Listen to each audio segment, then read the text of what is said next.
Happy New Year. It's Pam and Amber. And we want to welcome all of our patrons and craft goers here. We miss you. 2020 has been a crazy year, but we decided that we were going to do a craft corner from items that you have in your home. Common stuff. So once a month, you're going to see our shiny masks. I can't say smells. No. Masks. Because we're actually not social distancing Oh, as much as we should. But we have our masks on to protect us. So we are going to do this craft together. And again, these are things that you can find in your house. So Amber? Okay, so starting the new year, when you go through the refrigerator, you're going to find pickle jars and all that stuff that you want to get rid of. Yeah. That was actually a salsa jar. Salsa jar. Or a regular mason jar that you have at home. You can start with one of those and start. Yeah. It smells like salsa. I guess it's better than pickles. Yeah. Pickled herring, something like that. We're going to start with just a white regular paint. It's acrylic paint.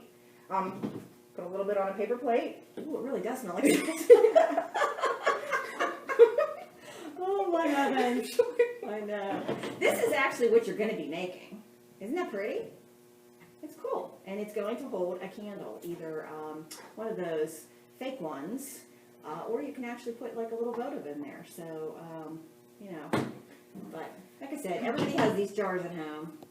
All right, and you can use yarn, string, any color that you have at home would work.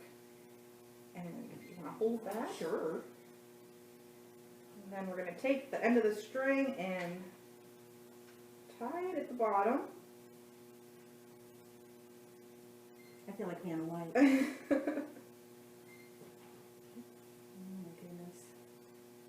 Okay, you're going to tie that tight, and then you're going to wrap it around the jar. You can crisscross, go over. You can do as much as you want, or as little as you want. And then when you get to the end, you're just going to make another knot.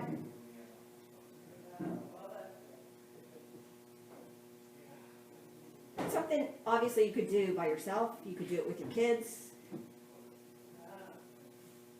Bring your hubby in. Hey, these days you got to find things to do, right?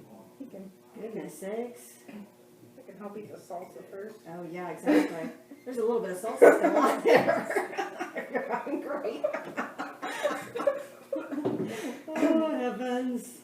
All right, and then there's going to be some excess string hanging off. You just want to cut that off. Okay, so at that point, your jar should look like this. Cool. Yeah. Okay. So, Pam, would you like to paint? Sure. So we just had any, paint. You can use anything. We're using white, obviously, and just painting around it. We should have had like a time lapse thing, One of those quick things.